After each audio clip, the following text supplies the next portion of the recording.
Quelle est la plus belle tombe de France? C'est une question hyper compliquée, mais je crois que j'ai trouvé ma réponse. Voici la spectaculaire tombe de Charles Pigeon. C'était un inventeur de génie qui a mis au point une lampe à pétrole ultra sécurisée. Et oui, avant les lumières électriques, les solutions pour s'éclairer étaient toutes plus dangereuses les unes que les autres. Les bougies dégageaient des fumées toxiques, les lampes à huile ou à gaz provoquaient des incendies, ou pire, des explosions. En 1884, Charles Pigeon dépose le brevet pour une lampe à essence garantie ininflammable et inexplosible. Il offre même la somme de 10 000 francs à quiconque parviendrait à faire exploser sa lampe.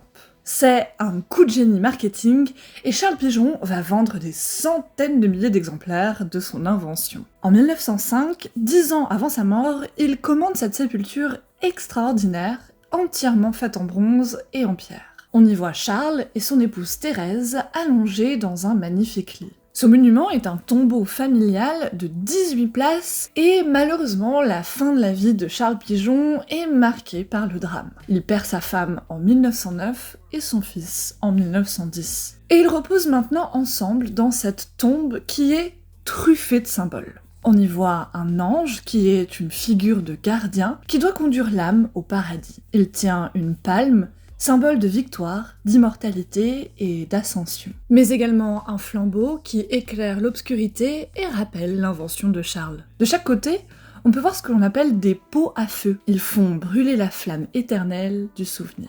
Enfin, les deux gisants sont tous les deux habillés de manière très élégante, et Charles tient dans sa main un carnet et un crayon, comme s'il notait une dernière invention avant son grand voyage. Alors, est-ce que vous êtes d'accord, cette tombe est l'une des plus belles de France? Si vous connaissez des concurrentes, partagez-les avec nous, on pourra faire un classement. Et dans tous les cas, un endroit pareil, alors ça, c'est curieux.